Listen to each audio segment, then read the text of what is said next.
Hi hello నమస్తే, welcome to ఆహా ఏమి రుచులు. ఈరోజు నేను మీకు ఎంతో టేస్టీగా ఉండే మామిడికాయ పులిహోర ఎలా తయారు చేసుకోవాలో చూపిస్తా. ఎండాకాలం అనగానే ముందుగా మనకు గుర్తొచ్చేది మామిడికాయలు. సో నోరూరించే ఈ మామిడికాయలతో రుచికరమైన పులిహోర ఈజీ వేలో సింపుల్గా ఎలా తయారు చేసుకోవాలో చూపిస్తా. ఒక్కసారి నేను చెప్పిన విధంగా చేసి చూడండి. ఈ సీజన్లో మామిడికాయలు దొరికిన రోజులు ఈ రెసిపీని మీరు చేస్తూనే ఉంటారు. సో స్టార్ట్ చేద్దామా?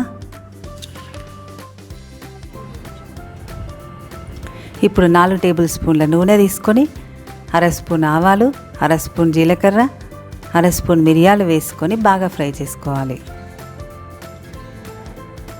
1 టేబుల్ స్పూన్ మినప్పప్పు,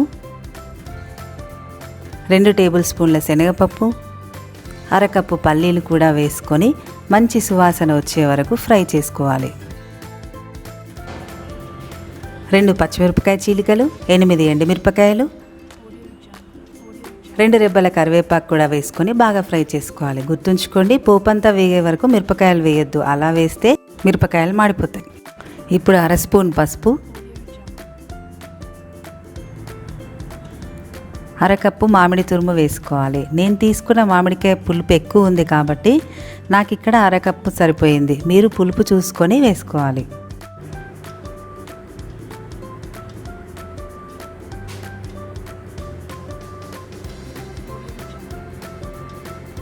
ఇప్పుడు సరిపడా ఉప్పు వేసుకొని మరొకసారి బాగా కలుపుకోవాలి.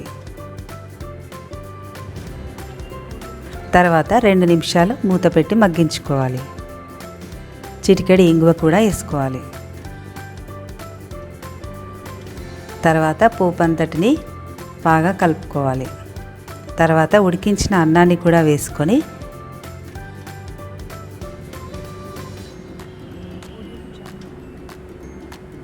పోపంతా అన్నానికి పట్టేలా బాగా కలుపుకోవాలి.